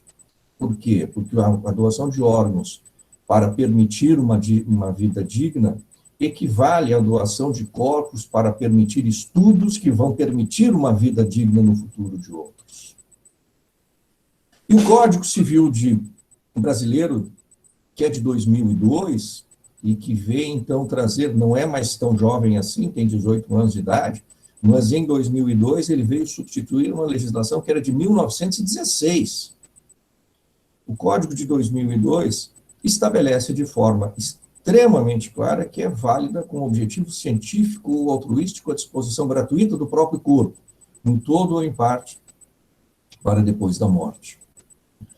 O que eu gostaria, e me utilizando inclusive das fotografias que a professora Andréia nos trouxe, é de lembrar, né, a todos nós a nossa responsabilidade ética na medida em que nós estamos trabalhando em laboratórios estudando corpos. É claro que todos nós sabemos, todos nós passamos, vocês pela ética médica, eu pela ética do direito, todos nós conhecemos os nossos limites, mas nós somos humanos, e como humanos nós caímos em tentação.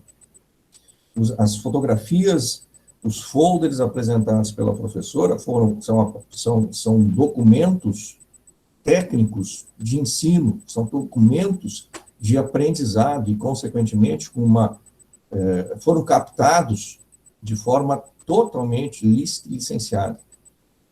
O que nós não podemos é cair na tentação, como por vezes nós encontramos, principalmente na tão automática mídia de hoje, né, com fotografias instantâneas correndo o mundo em questão de segundos, nós não podemos cair na tentação de, durante estudos de corpos, durante as nossas aulas, fotografarmos e disponibilizarmos para outros. Isso é crime. e, além de ser crime, gera um direito indenizatório àqueles familiares que cederam o corpo. Basta que a eles chegue a notícia, obviamente com a comprovação, que o aluno, o professor que supervisiona a aula e a instituição de ensino são responsáveis civilmente pelos danos causados à imagem daquele morto que cedeu o seu corpo e aos seus familiares.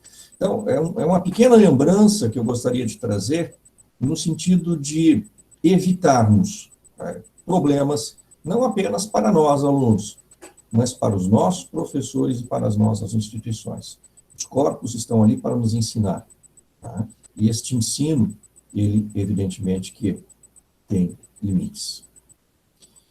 Finalizando, eu gostaria de convidar quem pretender, quem tiver interesse em conhecer um pouco mais da evolução dos transplantes de órgãos e tecidos, e principalmente essa discussão legislativa, conhecer o livro Os Transplantes de Órgãos e Tecidos, em face da Lei 10.211 de 2001, que é a lei que fez a alteração na Lei 9.343, onde se faz uma análise sobre a ótica dos direitos humanos fundamentais. Exatamente o debate que eu trouxe. Nós precisamos privilegiar o direito fundamental, a dignidade da pessoa humana, e a dignidade da pessoa humana está vinculada nesta área de conhecimento, a vida, a sobrevida e a vida digna, a vida melhor. Tá? Essa obra pode ser encontrada para download gratuito na editora que vocês estão vendo aí. Eu quero agradecer a oportunidade, agradecer a possibilidade de voltar ao tema e me pôr à disposição para eventuais questionamentos. Nós que agradecemos a participação e a sua fala, professor. Agora eu convido junto a professora Andréia para que respondam algumas das perguntas que foram enviadas através do grupo do WhatsApp. As perguntas estão ali no chat ao lado, se vocês puderem visualizar. Primeira pergunta da Letícia.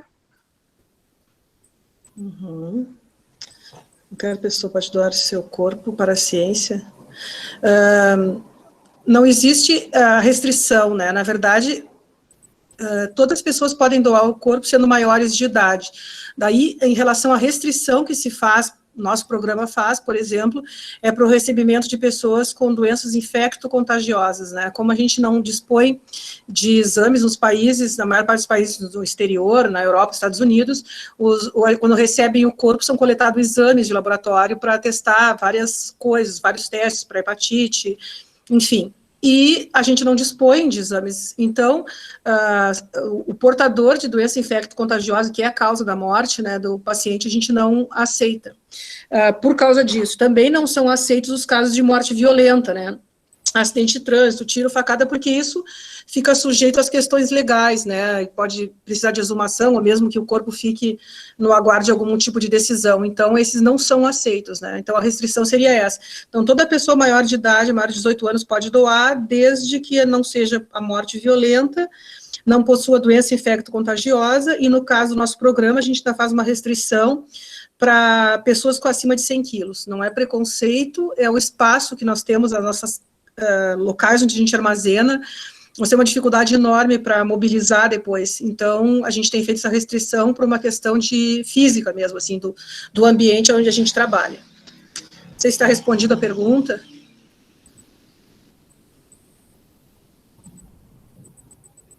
Laura, tudo ok? Sim, tudo certo. Só estou aguardando a Kathleen enviar a próxima. Não são aquelas, não é essas que estão aparecendo aqui no link, não, essas são as do final, né? Eu enviei agora já a segunda, tá como 2, Rogéria Lourenço dos Santos. Qualquer pessoa, é a mesma pergunta, na verdade é a mesma coisa, perguntando se qualquer um pode se cadastrar, e qual o procedimento. Na verdade, os programas de doação, eles têm organizações, geralmente, que orientam para isso, né, porque os programas são específicos das universidades. embora tenha alguns programas que eu não entrei em detalhe, assim, estaduais, né, que tem no Paraná, Fortaleza, e mais alguns, Ceará, Pernambuco também tem, que são programas que se doam para uma instituição central no estado e que depois distribui para as universidades.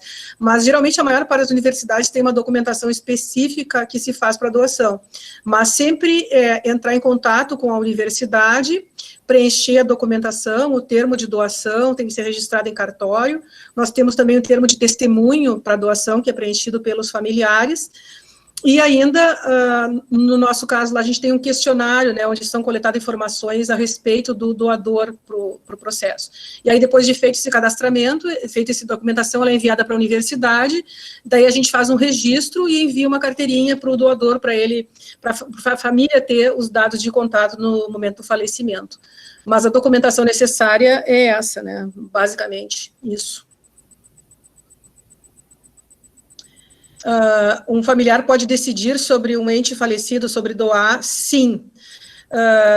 Na verdade, quando a gente pediu um parecer, até isso é interessante, nós pedimos um parecer para a Procuradoria da Universidade, quando a gente organizou o programa, justamente para saber a questão toda legal, né, ligada a isso. E a orientação que a gente tem assim, é que, na verdade, ele funciona à semelhança da doação de órgãos, né, que era o que o Teobaldo estava explicando. Então, a gente usa, não sei o termo certo, né, mas por semelhança, vamos dizer assim, a referência à lei relativa aos transplantes. Então, o familiar pode doar o corpo do familiar, né, então, é o termo de doação por familiar, que a gente tem um termo para isso, que a pessoa doa o nome da pessoa, tem um termo, como tem termo de doação pela pessoa, quando ela doa em vida, tem um termo de doação pelo familiar, que ele preenche toda essa documentação doando o corpo do familiar. Nós, atualmente, no nosso programa, a gente não aceita mais esse tipo de doação, que a gente chama de doação pós-morte, né, a pessoa falece, a família doa, mas porque a gente não tem necessidade. Então, todos os nossos que a gente recebe agora, é a pessoa que preenche o termo da doação, e quando ela falece, a família nos avisa. Mas ela é prevista, eu acho que o Teobaldo pode responder melhor, assim, legalmente, do ponto de vista legal, é a orientação que a gente tem sobre isso. Eu só agregaria o seguinte, né, a lei hoje, que trata da doação de corpos, ela foi criada para tratar da doação de corpos, daqueles corpos não reclamados, né? O trato e a interpretação para a doação de corpos voluntário, ela está mais vinculada, por analogia, à lei de doação de órgãos, né, como a Andrea comentou. Porque, infelizmente, nós não temos uma lei que trate de forma específica da doação de corpos com o mesmo viés da doação de órgãos. Isso... Perfeito, não tem as recomendações, né, todas. Exatamente, mas não tem dúvida nenhuma que a analogia é perfeita, né, é esse o racional que nós temos que seguir. Agora, lendo a quarta pergunta, que seria da Lua, como funciona a doação de corpos de fetos, recém-nascidos e crianças? Para nós, funciona da mesma maneira. A família, daí no caso, é a família que faz, né, o familiar faz o termo de doação, da mesma maneira. Tem essa questão só da questão de ser feto morto, ou de ser recém-nascido morto, ou ser... agora me faltou o termo, né? Quando ele ainda não é considerado viável ainda, né? Que seria antes das 24 semanas, eu acho agora, ou menos de 500 gramas, né? Que daí, no caso, é considerado aborto, né? Daí, nesses casos, ele funciona como material biológico, que ele pode ser doado, mas a partir do momento que é considerado como sendo viável, né? Então, que antes era 28 semanas, se eu não me engano, agora é em torno de 24 semanas e mais de 500 gramas, né? Então, quando tem menos que isso, ele é considerado um aborto, e acima disso, feto morto. Sempre que é feto morto, procede exatamente como adulto, só que aí é feito um termo de doação pelo familiar. Da mesma maneira. É como se fosse um termo pós-morte, né? A família entra em contato e faz todo o processo de doação. A quinta pergunta, da Letícia Gomes. Sendo um doador de corpos, não posso ser um doador de órgãos? Ou uma coisa não interfere na outra? Isso é uma pergunta muito interessante, assim, eu acho isso sempre, porque é sempre uma curiosidade, né, a gente tem nosso e-mail lá que os doadores entram em contato para tirar dúvidas, né, e essa é uma pergunta que sempre tem, então a gente já tem até uma resposta padrão, assim, que a gente já fez para elaborando sobre isso, é que, se a gente pensar, não são os mesmos candidatos, né, e até por isso que eu falei lá para vocês na apresentação que a gente teve um erro estratégico muito grande no início em relação a essa questão da propaganda, né, assim, da onde divulgar o programa. A doação de órgãos, ela é uma situação muito especial. Geralmente é um problema que acontece de forma súbita, né, é um AVC, um aneurisma que rompe, um traumatismo craniano numa pessoa jovem, ou mesmo que não seja tão jovem, mas é uma morte que não está esperada, né, uma lesão que acontece quando aquilo não está esperado. Então, essa pessoa, ela tem que estar dentro do hospital, numa UTI, né, para poder manter os seus órgãos viáveis para doação. O nosso doador é uma pessoa idosa, que decidiu doar e que tem uma morte natural ou uma morte esperada, né? Ela tem uma doença crônica ou alguma doença terminal e ela vai falecer daquilo, e aquilo já é esperado. Então, é completamente diferente. Então, claro que se a pessoa for doador de órgãos e a família souber, ou a pessoa ter deixado dito que quer doar o corpo, a gente aceita.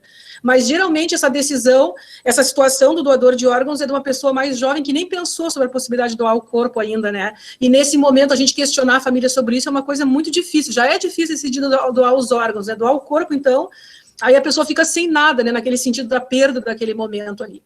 Por isso que o nosso público-alvo, e quando eu falo público-alvo, estou falando isso porque a gente já pesquisou, tem trabalho publicado, não só nosso, na literatura internacional, mostrando quem são as pessoas que doam, né?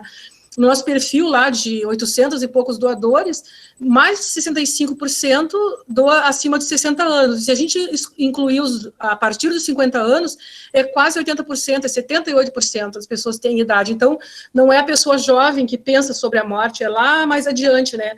Então, é possível doar, quem doa órgão, doa o corpo, só não é o mesmo público. Então, essa coisa, ela não acontece tanto, assim, essa situação não acontece quase, né? Porque não é mesmo contexto. Sexta pergunta. Lidiane, o familiar pode interferir na decisão do falecido a respeito da doação? Se não, quais procedimentos devem se levar em conta para que não ocorra nenhuma intriga? Aqui vale a mesma coisa que o Teobaldo falou, né? Na verdade, a gente usa como a lei de doação de corpo, ela não é uma lei clara sobre isso, ela só permite a doação do corpo, não tem essas questões todas, né? Então, a gente usa muito a semelhança do que ele explicou em relação à doação de órgãos. Então, o familiar tanto pode decidir a favor como contra.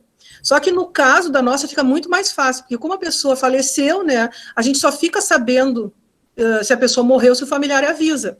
Então, se ele não avisa, a gente nem fica sabendo que a família era contra. Mas a gente sempre conversa antes com os pacientes, com os doadores, né, para que ele discuta com a sua família, porque quem vai entrar em contato conosco é a própria família, né.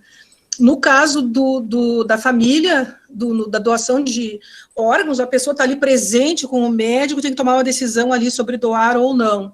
No nosso caso, está a família lá com a pessoa falecida e eles resolvem entre eles lá se vão avisar ou não. Isso é uma coisa pessoal e a gente não interfere nisso, né? Se já aconteceu do familiar da pessoa falecer, o doador cadastrado, e aí uma pessoa da família liga, faleceu, eu queria que vocês viessem buscar o corpo, mas vem tal hora, porque meu irmão não está aqui, não sei o que lá, porque não está bem, a família não concorda e tal, daí a gente já diz, olha, se não existe consenso na família, a gente prefere não aceitar o corpo. Porque a pior coisa que existe nessa questão da doação de corpos, como é uma coisa que não é tão comum, assim, de senso comum, vamos dizer assim, então a gente evita qualquer tipo de conflito nesse sentido, né? A pergunta 7, acredito que você já tenha respondido anteriormente, nas outras. A 8, Milena Matoso. Se uma pessoa fizer a doação, mas após a morte a família se recusar a realizar, o que é feito para resolver esse problema? Desculpe, eu perdi a pergunta. Desculpe. Me permite, claro. Basicamente, é o que já foi abordado há pouco pela Andréa, né? A doação de corpos, ela tem o mesmo tratamento hoje, por falta de uma legislação específica, o mesmo tratamento da doação de órgãos, né? E o que vale hoje para a doação de órgãos?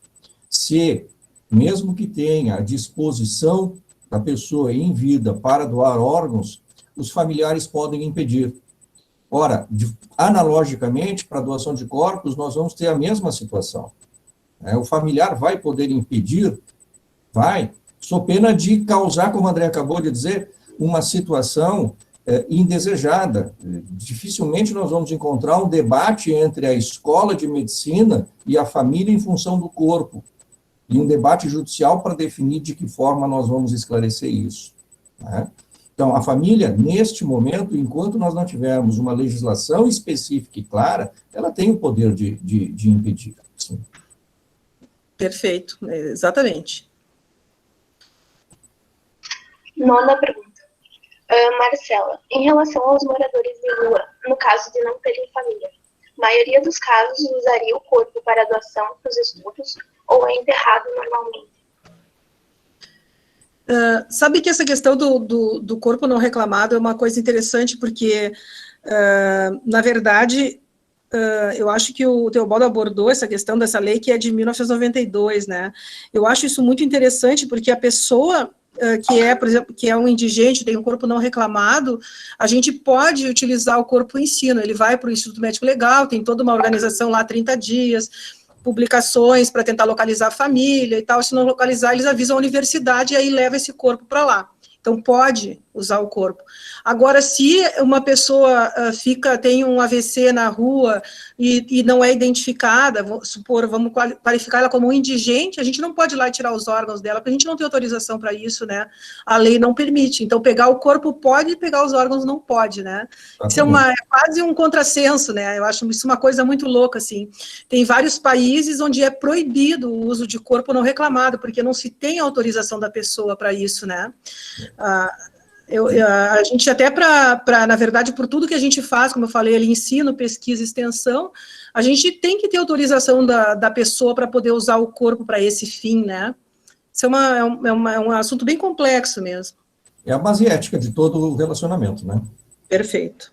Eu só gostaria de complementar dizendo o seguinte, a doação de corpos do indigente depende do prazo de 30 dias, e essa definição é da lei.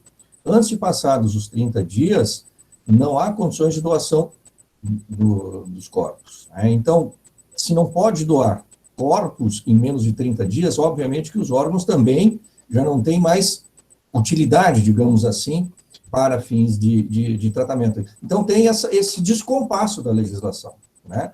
Pode o mais, mas não pode o menos. Não pode o menos por quê? Exatamente porque o prazo de 30 dias está previsto como necessário. E esse prazo de 30 dias é para localizar algum familiar interessado em receber o corpo para o sepultamento. Letícia, posso doar meu corpo especificamente para uma doença? Exemplo, esclerose múltipla, para aprimorar os tratamentos e possivelmente encontrar a cura para essa doença? Não, na verdade, a doação do corpo, ele é feito para fins de ensino e pesquisa, mas não para pesquisa específica, a menos que ela saiba de algum serviço que recebe especificamente para isso, né? Então, se uma universidade tem uma linha de pesquisa nessa área, poderia ser doado de forma específica, mas quando ele é doado para a universidade, ele é doado vamos dizer assim, para os fins que a universidade determina para isso, né, e não para uma coisa específica. Daí ela teria que estar vinculada a uma pesquisa específica. E já teve um caso que nós tivemos lá, que era um paciente que tinha uma doença pulmonar rara, e que eles colocaram uma válvula pulmonar, não me lembro exatamente como é que era a questão, mas era uma coisa inédita e um teste de material que eles estavam fazendo, e a pessoa se comprometeu a doar o seu órgão especificamente para pesquisa após a morte para a averiguação daquele tratamento para aquela patologia. Mas isso era uma coisa acertada previamente, né? E depois, então, ele doou o pulmão, foi para a equipe lá do Clínicas que fazia essa pesquisa, e o corpo veio para nós, porque ele era nosso doador cadastrado. Mas isso é uma situação muito específica, né, assim. Marina, a partir da criação dos programas de doação de corpos, os não reclamados ainda são maioria nas universidades? Sabe que não existem dados publicados na literatura nacional sobre números, assim, né, de universidades, mas o que a gente, por exemplo, o que eu consegui localizar, então, ano passado, para a apresentação que eu fiz no Congresso, eu consegui localizar 31 programas de doação de 336 universidades. Então, eu acho que a gente pode dizer que a maior parte das universidades usa corpos não reclamados, né? Porque só 31 delas é que tem programas de doação. Então, claro que a gente poderia diminuir esse número, assim, porque, por exemplo, ligado ao programa do Ceará, lá que tem um centro que recebe esses corpos e distribui, tem várias universidades ligadas. No Paraná, onde eles têm lá o programa também, que é estadual, ele distribui corpos para várias universidades. Então, eu diria que, certamente, a maioria que usa corpos não reclamados, mas não seriam as 300 e tantas, né? Seria talvez umas 250, né? Se a gente fosse contar as universidades que estão ligadas a programas que são estaduais, que são 4 programas que tem no Brasil, só. Nicole, quais as questões éticas da doação de órgãos? Digo em relação ao acesso dos estudantes aos dados pessoais do cadáver, como nome, idade e causa da morte.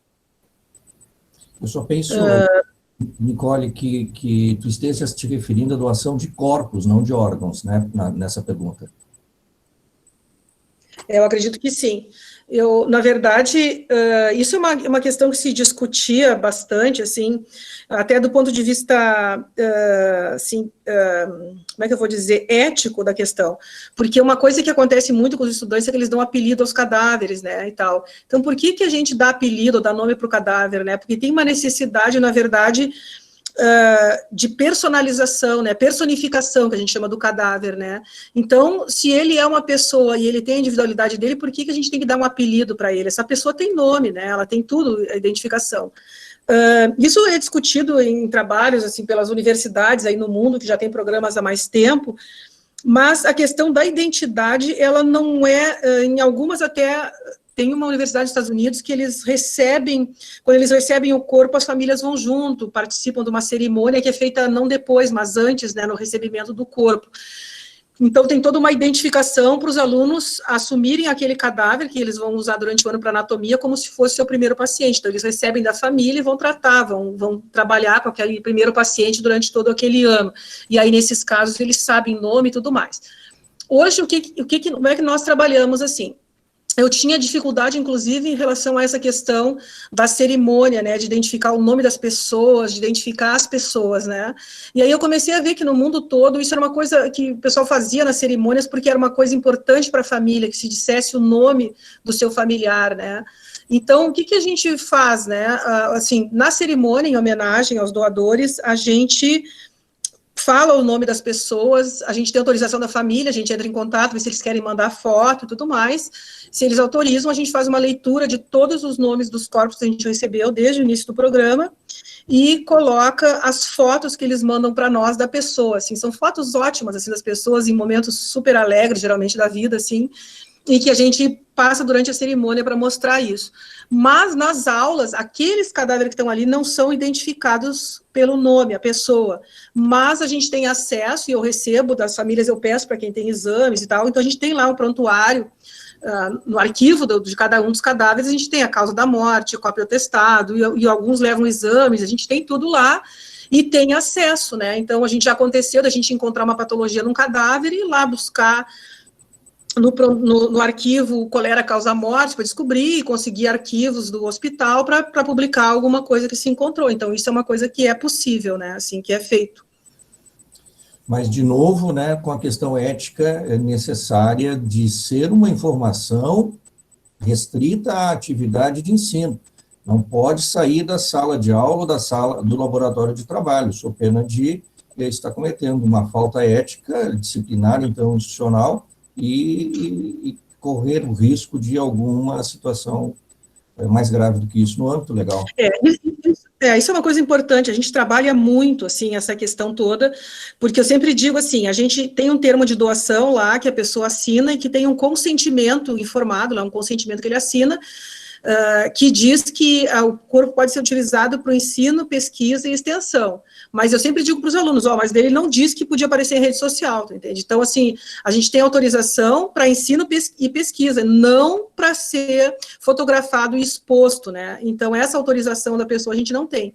Então, mesmo na exposição que a gente faz lá do museu, que é uma atividade de ensino e extensão, a gente não permite fotografia. O segurança fica lá, não pode entrar com o telefone, não pode fotografar, a menos que seja lá o fotógrafo da universidade, é uma atividade e tal. E mesmo assim a gente tenta preservar a questão do rosto, ou alguma coisa que possa vir a identificar, assim, porque isso...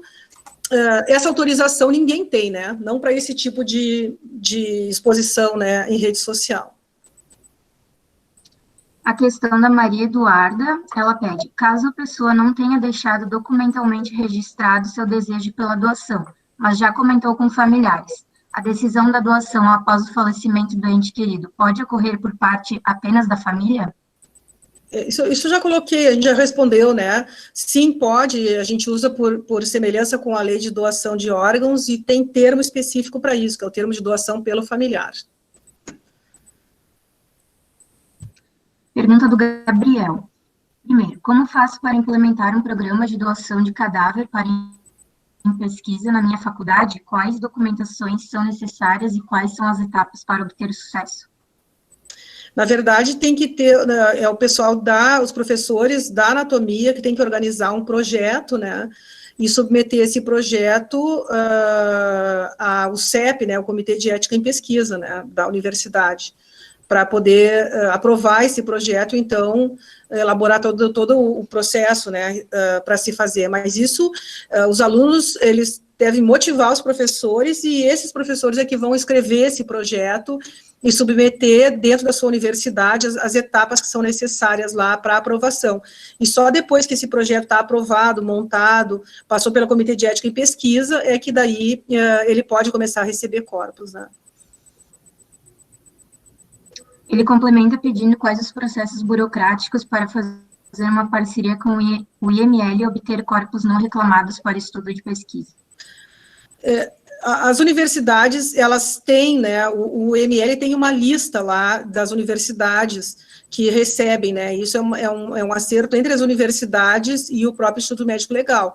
Só que a verdade é que hoje não existem mais tantos corpos reclamados, ou, na verdade, existe muito pouco corpo reclamado, né, em relação ao que existia há décadas atrás, né, então é por isso que as universidades, a maior parte delas, não tem mais corpos. Então, essa questão da gente iniciar no Brasil a doação de corpos em vida, doação voluntária, justamente é porque não existem mais quase corpos não reclamados. Hoje todo mundo, a família reclama o corpo.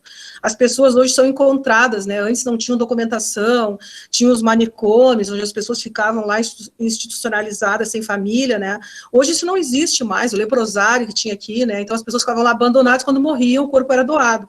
Hoje isso não acontece mais, né, assim, então se tem muito pouco. Então a gente ter a pretensão de sobreviver, né, da universidade sobreviver, no sentido de ter cadáveres a partir do Instituto Médico Legal, é muito complicado mesmo.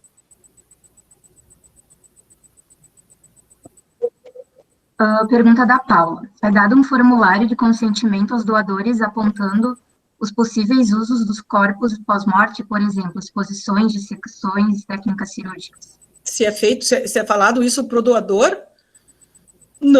Não, claro que não, né, porque isso não é uma coisa muito interessante, né, tanto que, às vezes, a pessoa que vai lá se cadastrar para doar, ela pede para visitar o laboratório e a gente não dá permissão. Na verdade, a pessoa, se ela quer ver como é que são utilizados os corpos para o ensino, a gente recomenda que ela venha ver a exposição, né, onde as coisas, elas estão de uma maneira muito mais apresentáveis, né, assim, a gente quando trabalha com o corpo dentro do laboratório, a gente faz o que é necessário, né, para que a gente possa conhecer todas as estruturas, mas isso do ponto de vista de um leigo para observar e entender isso é uma coisa muito chocante, assim, não tem o menor sentido, né, as pessoas perguntam, né, o que vai ser feito com o corpo, ele vai ser utilizado para o estudo pelos alunos, é isso que é dito, né, essa questão dos detalhes sobre isso, a gente geralmente não conversa. Talvez o que a Paula estivesse pretendendo perguntar é se os familiares podem limitar a utilização do corpo para determinadas atividades. Talvez seja esse o racional da pergunta dela. Pode estabelecer limites para a utilização daquele corpo. É claro que no momento que é feita a doação, é feita para o estudo como um todo. Exatamente. Aí tem o termo, né, aquele consentimento lá que diz que a pessoa tem várias coisas, agora eu não me lembro assim todos os quesitos, mas uma tem aí se o meu corpo pode ser utilizado para o ensino, para a pesquisa e para a extensão, né? Então, a princípio, a pessoa tem que concordar que ele pode ser utilizado para todos os fins, né? Assim, geralmente, nunca para nós, pelo menos, nunca foi questionado sobre restrição a partes, assim, não recebemos, assim, porque a gente recebe muita coisa por e-mail, né? Muitas perguntas sobre como é que vai ser feito com o corpo depois da morte, como é que vão usar e tal, mas, assim, sobre esse tipo de detalhe nunca foi perguntado, assim, ou não foi expresso nenhum desejo dessa natureza, né?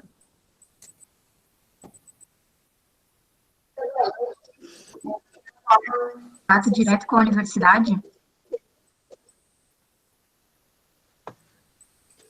Sim, tem que entrar em contato com a universidade ou com o centro, se é aqui no estado do Rio Grande do Sul, tem que entrar em contato com a universidade para o qual a pessoa quer doar o corpo, né? Porque a universidade que recebe, ela não pode dar esse corpo para outra universidade, né? Então, a gente diz que nós somos fiéis depositários, né? Então, a gente recebe o corpo e nós somos responsáveis por ele.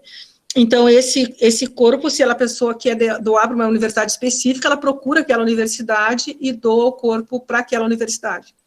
Nos Estados Unidos, o pessoal tem nos formulários, e muitos programas têm lá no formulário de doação, eles colocam uma opção lá dizendo, olha, se a nossa universidade, no momento do falecimento, não tiver interesse no corpo, porque já tem, se ela pode ser doado para a universidade tal. Ele dá opções ali para a pessoa, justamente porque se ele recebe, ele pode receber o corpo e passar para outra universidade, mas isso está previsto no termo de doação, né, e a pessoa opta por isso ou não. Então, a última pergunta que nos foi enviada, pergunta da Milena, ela pergunta como é o processo para implementar em outras universidades. Cada uma pode criar o seu próprio programa? Eu acho que eu já respondi isso, sim, cada uma pode... Aqui no estado do Rio Grande do Sul é assim, no Paraná, tu pode criar um programa de uma campanha, mas o corpo, quando ele é doado, ele vai para essa central, e lá na central ele pode ser direcionado para a universidade. Agora, no nosso estado aqui, ele pode ser doado, ele tem que ser doado direto para as universidades, os programas são específicos. Mas tem uma pergunta que tinha sido feita aqui, que eu quero fazer para o Teobaldo, que é um colega até meu, que eu sou vice-presidente da Sociedade Brasileira de Anatomia, né, e esse meu colega trabalha na sociedade também lá brasileira de anatomia, e nós temos tido, assim, volta e meia discussões em grupos desses grupos de anatomia lá, sobre essa questão, eu queria ver se eu achava a pergunta dele aqui, sobre a questão do uso dos corpos, que eu tinha comentado contigo antes, dessa questão online, né? Então, como fica a questão das aulas, o professor Henrique Barros, ele é lá de Maceió, da UNIT de Maceió, e ele perguntou como fica a questão das aulas online com o uso de imagens das peças cadavéricas. Porque uma coisa é tu preparar o material, né, para fazer aquela aula, mas essa aula fica disponível no YouTube, por exemplo. Nós estamos vivendo novas experiências, né? Exatamente. Estamos aprendendo dia a dia como lidar com esses momentos. Eu sigo a linha que continua sendo uma atividade acadêmica, né, com as restrições típicas, e que, mesmo que haja uma exposição maior via YouTube, desde que se resguarde a identidade das pessoas, a identidade daquele corpo, eu não vejo problema nenhum na possibilidade de trabalhar com uma aula online. Agora, se houver a possibilidade de identificação via a aula online, bom, aí nós temos realmente um problema, porque aí o mundo inteiro está sabendo e está vendo. Porque sabe que isso é uma questão, por exemplo, agora aqui, nós estamos fazendo essa aula e essa aula está sendo gravada. Então, a Liga, por exemplo, pode disponibilizar ela lá no canal da Liga, no YouTube. E aí tem lá várias imagens, né? As imagens dos cadáveres, imagens de órgãos, que são imagens que a gente utiliza para o ensino, para uma aula como foi essa aula aqui. Daí a dúvida sempre é essa, né? Do que vai ser feito com essa imagem, né? De que alguém possa pegar isso e ir além, né? Assim, da condição. Então, eu fico em dúvida, assim, angustiada, na verdade, né? Isso que eu tenho um termo de doação, né? Agora, vamos imaginar as imagens que foram passadas, né? Que todos nós vimos. Nenhuma delas dá condições de identificação. A minha preocupação é que algum familiar consiga identificar aquela imagem do seu falecido sendo exposta num ambiente virtual mundial. Aí eu vejo o problema sim. Né? Agora, sem essa possibilidade de identificação, como essas que nós vimos, eu penso que nós temos que tratar, sob pena de nós inviabilizarmos muitas aulas.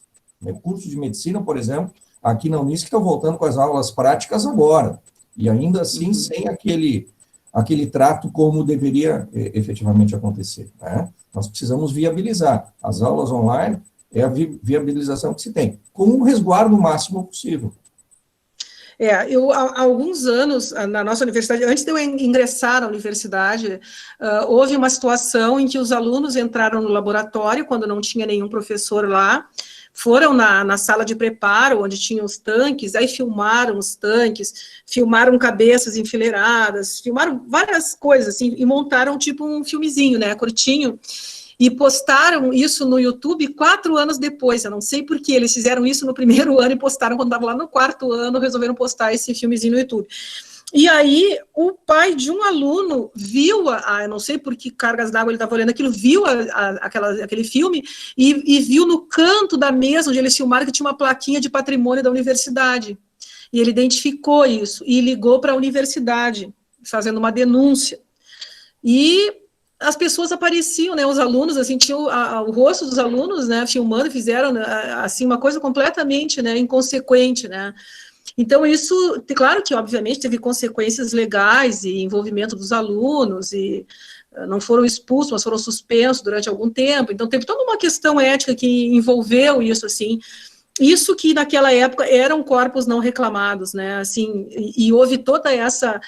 Claro que foi uma atitude desrespeitosa, assim, né, mas mesmo não sendo reclamados, é uma coisa que foi, eu acho que isso depende muito do que tu está falando, da questão de ser ensino ou não, né, por isso que eu tenho receio um pouco, eu acho muito interessante, assim, que lá no museu, os guias, todo mundo são informados, né, eu tenho muita preocupação com isso, porque...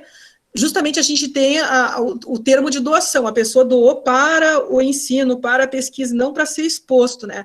Então, quando alguém vai lá escondido, tira uma foto e põe no seu Facebook, e faz alguma piadinha ao redor, é uma coisa muito complicada, né? Mas eu acho tão interessante que eu chamo de superego coletivo, assim, toda vez que tem visita lá, quando aparece alguma imagem, seja lá no Facebook de alguém que mora na China, quando alguém posta uma foto lá que tem a ver com o museu, os alunos vão para cima, aquilo some em segundos da rede social, assim, porque tem uma consciência, eu acho que é isso que a gente tem que trabalhar muito, e por isso toda essa questão ética e humanística que a gente trabalha, assim, tem uma questão que é a compreensão do valor que tem uma atitude dessas, né, assim, então que a gente tem, isso tem que suplantar toda essa outra questão, assim, né. Acho que tem que ser. Eram essas as perguntas, então, profs. Em nome da Liga de Neurologia e da Liga de Anatomia, nós gostaríamos muito de agradecer a vocês dois por terem aceito, primeiramente, o convite de estar participando de novo de um evento aqui da Unisc. E agradecer a todos que participaram desse evento. Lembrando que aos que preencheram o formulário que foi disponibilizado aqui pelo chat, vão receber os certificados dentro de 20 dias úteis lá pelo grupo do WhatsApp. Então, era isso. Muito obrigada a todos pela presença. Se os profs tiverem mais alguma coisa para acrescentar, fiquem à vontade. Eu só queria agradecer. Por favor. Não, por favor, Teobaldo, por favor. Eu me atravessei o tempo todo, pode falar, por favor. Agradecer a oportunidade de voltar a esse tema, né? O mundo do direito está totalmente vinculado ao mundo da medicina. São áreas que se conversam em todos os momentos, né? E desejar a todos sucesso pela frente nos estudos, desejar que todos tenhamos um fim de semestre já sabendo como vai ser, ainda à distância, e que o semestre que vem possa ser um pouco mais próximo, né? Mas, por enquanto, um abraço virtual em todos e cuidando-se usando máscara. Tá certo. Muito obrigada a todos, também a presença de todos, eu acho que foi muito proveitoso, assim, toda a conversa foi bastante proveitosa. Eu acho que a gente está sempre aprendendo, né, mais coisas sobre isso, mas eu acho que esses momentos, eles promovem muita reflexão, né, e eu acho que esse é um momento importante, assim, eu espero que tenha sido de proveito para todos. Então, se cuidem todos, então, e muito obrigada ao pessoal da Liga pelo convite.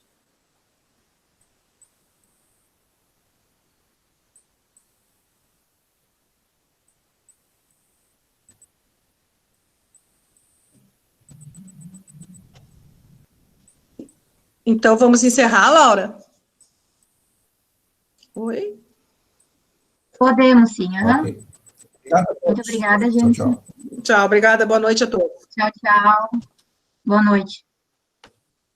Laura? Oi? Oi. Só queria te pedir, depois, se tu puderes me enviar a gravação, eu gostaria. Ou o link de onde ela vai. Sim, pode deixar. Vai ficar, provavelmente fica salvo no Drive, daí a gente vê como vai fazer. Manda um link, enviado. se puderes mandar um link só. Tá bom, eu te agradeço. Tá bom. Obrigada, boa noite a todos. Boa noite.